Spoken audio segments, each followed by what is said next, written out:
Oi, meu nome é Anitta e esse aqui é o Historiar-se. E no vídeo de hoje a gente vai falar sobre a história de uma mulher trabalhadora, dona de casa e ativista de diversas causas sociais que viveu o período da ditadura civil-militar brasileira, transgredindo diversos padrões e normas. Essa mulher está dentro aqui da nossa série de vídeos excluídos da história e o nome dela é Cida Kopcak. Então fica comigo depois da vinheta para conhecer um pouco mais da história de vida dessa mulher.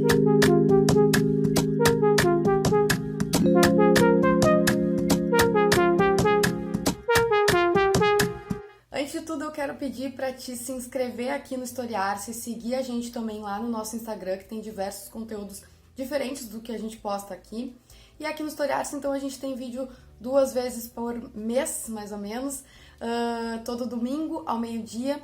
Então te inscreve para não perder nenhum conteúdo que a gente coloca aqui. Maria Aparecida, então, também conhecida como Cida, nasceu em 28 de março de 1946, na cidade de Itapira, no estado de São Paulo. Já na adolescência, a Cida trabalhou, foi morar em Santo André e trabalhou numa indústria farmacêutica embalando, produtos. Com isso, ela teve alguns problemas de saúde, por causa do contato com produtos químicos e acabou se aposentando muito cedo. Então, por ser uma trabalhadora da indústria, ela começou a se aproximar de movimentos sociais que surgiam na época, como a Pastoral Operária e o movimento sindical de São Paulo. Nos anos 70, ela casou com Carlos Kopcak e numa cerimônia super nada tradicional, se diz que ela usou uma mini saia, um vestido de noiva com mini saia, e também entrou na igreja com a música de Geraldo Vandré, Para Não Dizer Que Não Falei de Flores, que se tornou um hino de luta durante a ditadura civil-militar brasileira, Então, já dá pra ver aí que ela tem uma história super irreverente. Então, o que a gente precisa entender é que a história da Cida tá num contexto, no Brasil e um contexto mundial também, de segunda onda do feminismo, então que começa ali nos anos 60, 70, 80, que começa nos anos 60 até os anos 80, a gente pode dizer assim. Aqui no Brasil, essa segunda onda, ela vai se mesclar com pautas mundiais, que eu já vou falar, mas também com uma pauta muito específica aqui do Brasil, que é a luta contra qualquer forma de violência, de violação, de direitos humanos. Então, porque está atrelada aí ao contexto da ditadura militar, Mas, no contexto mundial, a segunda onda feminista vai falar sobre a luta, das mulheres pela sua individualidade e pela luta também por uma melhor condição no mercado de trabalho, E não só uma melhor condição, se a gente for parar para pensar em pautas atuais, que é uma remuneração igual a dos homens, Mas principalmente a dualidade que se estabeleceu nesse momento, das mulheres com as funções de casa, As mulheres no trabalho, mas também a função do trabalho doméstico e a função do trabalho do maternar, de cuidar dos filhos. Então, essa segunda onda feminista vai tratar muito sobre esses assuntos. Além dessa relação da maternidade com o trabalho fora de casa, também entra nessas pautas da segunda onda do feminismo a questão da pílula, que começa a ser fabricada e vendida, então a pílula anticoncepcional e métodos contraceptivos, e também a questão do aborto. Nessa segunda onda também a gente vê uma pulverização do movimento feminista em várias áreas, porque as mulheres começaram a se entender como seres múltiplos, Não que isso não acontecesse antes, mas a gente vê uma pauta muito mais forte aqui na segunda onda do feminismo do que lá na primeira onda, Então, nessa segunda onda, as mulheres começam a entender suas múltiplas formas de identidade, suas múltiplas formas de existir.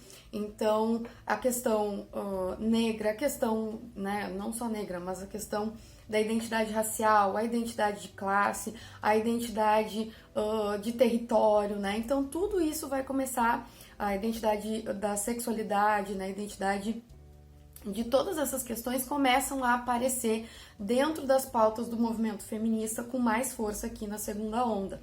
Então, tudo isso vai estar atravessado aqui na história da Cida Kopcak. E aí, como eu falei na introdução desse vídeo, né, a Cida ela tá tentando, na história de vida dela, né, conciliar esses vários setores, né, da vida dela. Então, ela é uma mulher trabalhadora, ela é uma mulher dona de casa, ela é uma mulher militante, né? Então, tudo isso ela tá tentando entender, né, entender o papel dela no mundo. Isso que eu acho que é bem interessante da história dela. Então, como eu falei na introdução desse vídeo, né, a Cida, ela tem uma história muito interessante e bem atrelada a essa segunda onda do feminismo, porque ela é uma mulher militante, dona de casa, mãe, trabalhadora. Então, tudo isso está muito atrelado a esse momento histórico, né? Então, acho que a Cida vai nos mostrar, a partir de agora, né, o que eu vou contar um pouco mais da história dela, todos esse momento histórico que o Brasil estava vivendo e o mundo estava vivendo também. Em 64, logo aí no ano que começa a ditadura militar aqui no Brasil, ela é convidada para fazer parte da Associação de Donas de Casa, né? Essa associação, ela foi, a influência, né, para ela ser criada foi feita pela Ação Católica Operária. Então a Cida também tinha muito isso da religião, né, dentro dela. E aí, essa associação, ela já existia, né, antes da Cida, mas ela foi uma personagem muito importante, principalmente na chegada dessa associação em outras cidades do estado de São Paulo, né, porque antes era localizado somente em Santo André, se eu não me engano, e ela começa, então, a ajudar a que a associação se pulverize, né, chegue para outras mulheres de outras cidades. E essa associação, ela tinha um papel muito importante de trazer as pautas, né, unificar essas pautas dessas mulheres que viviam muitas vezes nas periferias, né. Então tem esse contraste, né, é uma associação de mulheres donas de casa de periferia, né, a gente não está falando aí da classe média, né, existiam outras associações dessas mulheres, e elas buscavam, então, principalmente melhores condições de moradia e nos seus bairros, né? Então, acesso ao esgoto, acesso à água, né? Acesso a melhores condições de moradia mesmo, né? Infraestrutura. Então, tudo isso fazia parte, além da luta pela carestia, né? Ou seja, melhores condições de alimentação, melhores condições de acesso, né? A uns salários melhores. Então, tudo isso está atrelado aí à história da Associação das Donas de Casa, né? Essas são as pautas que elas levantavam e a Cida fazia parte dessa associação. Em 1975, a Cida participou de um seminário organizado pela Associação de Imprensa Brasileira, e nesse espaço, né, com outras mulheres, ela também teve mais contato sobre as pautas feministas, né, e começou a tentar associar esse movimento de bairros, né, o movimento da Associação de Donas de Casa, com as pautas feministas, né? E aí também tem toda aquela questão, né, de se entender ainda nessa época quanto feminista ou não, porque na época também se entendiam, né, até hoje algumas pessoas veem ainda, né, como uma palavra ruim, como uma identificação ruim. E então a Cida começa a ter contato com o movimento feminista de fato, né, e não somente com essas associações de mulheres. A gente pode diferenciar aí, nesse momento, essas duas frentes, né. E aí ela também começa a ser convidada para participar de alguns jornais feministas, como Nós Mulheres, o Brasil Mulher e também o Xana com Xana. O Xana com Xana é um jornal, né, lésbico, organizado assim de forma independente, né? E nesse jornal, na segunda edição dele, tem uma entrevista com a Cida, né, que é muito interessante. Eu queria trazer um trecho aqui pra gente ver como ela pensava, né? Então, a Cida, ela vai responder uma pergunta, né, nesse jornal, e aí também é interessante como o contato da Cida com essas novas vozes, né, com esse movimento feminista, ela também começa a tentar trazer para o movimento de bairro as questões sobre a pauta do prazer feminino e também sobre a sexualidade. E aí então nesse jornal, né, o GALF ali, que é o Grupo de Ação Lésbica Feminista, eu acho que é assim que é a sigla, não anotei aqui. Mas enfim, o GALF então faz a pergunta, né? A Associação das Donas de Casa tem um caráter feminista? E aí a Cida responde assim: sim, apesar que o pessoal acha que a Associação das Donas de Casa não é feminista, para mim, é mais feminista que qualquer outra entidade feminista. O nosso trabalho é com as mulheres donas de casa, quase que ninguém fez até agora. É um trabalho onde você valoriza o trabalho doméstico e faz com que a mulher vá percebendo como ela é explorada. Num sistema capitalista, por exemplo, é o serviço da dona de casa que quase segura a barra de todo mundo. Todos precisam de alguém para fazer este serviço. E este não é pago ainda. E a gente, ao discutir essas coisas, começa a ver como é importante também o marido participar do trabalho doméstico. Os filhos, não só as meninas, como os meninos também. Com os filhos, há este problema. O pessoal diz, enquanto a menina vai lavar a louça, o menino vai brincar. A educação diferenciada é um dos problemas muito sérios. Nestes 20 anos de existência da Associação das Donas de Casa, as mulheres mudaram em termos de bairro. A mulher vai tomando consciência e mudando a consciência do marido também. Há mulheres que estão à beira da separação porque já não aguentam mais.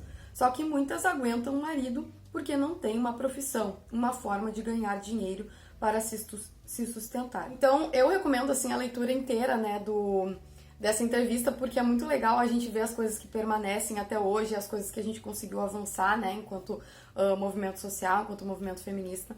E é muito interessante ver essa fala dela, né, tentar dizer que sim, as donas de casa também podem ser feministas, né, e também existe um trabalho que é esse trabalho invisível das donas de casa, né.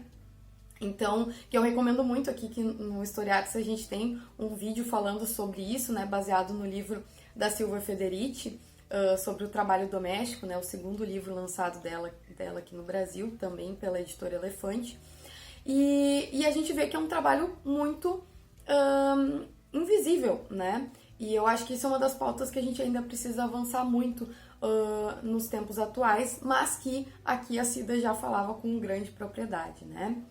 Então, além dessa participação, né, da Cida na Associação das Donas de Casa, ela foi fundamental no movimento das greves do ABC Paulista, né, ajudando ali as trabalhadoras, as mulheres que eram mulheres dos trabalhadores que estavam em greve, né, com um fundo de greve.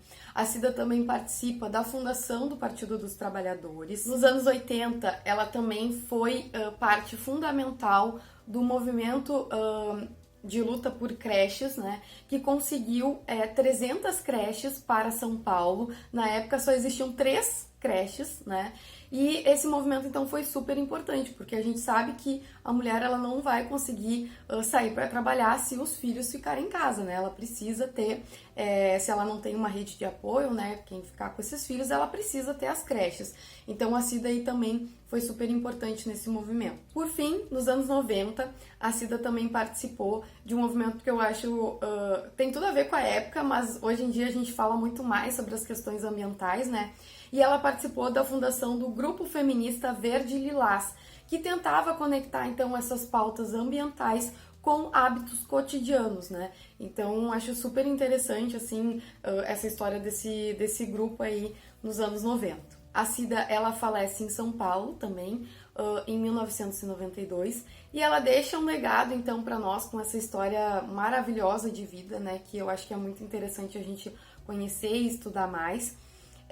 A Cida, hoje em dia, ela tem uma homenagem, né, ao nome dela, em São Paulo, um centro de referência às mulheres, né, então é o Centro de Defesa e de Convivência da Mulher Casa Cidinha Copcac, que foi fundado em 2002, né, na zona leste de São Paulo. E eu acho que é uma história de uma mulher aí muito importante, né, para esse março de lutas, para esse momento do mês aí, esse momento do ano, né, que a gente fala tanto sobre o que a gente precisa avançar enquanto mulheres aqui no Brasil. E acredito que a história da Cidinha e da Cida nos inspira bastante. Enfim, pessoal, era isso. Espero que vocês tenham gostado desse vídeo. Todas as referências estão aqui na descrição. Não esquece de, então, compartilhar esse vídeo, curtir e seguir o Historiar-se aí nas redes, né, no Instagram, e também se inscrever aqui no canal pra gente seguir produzindo conteúdo de qualidade, trazendo aí essas histórias pra vocês. Certo? Até um próximo vídeo. Tchau, tchau!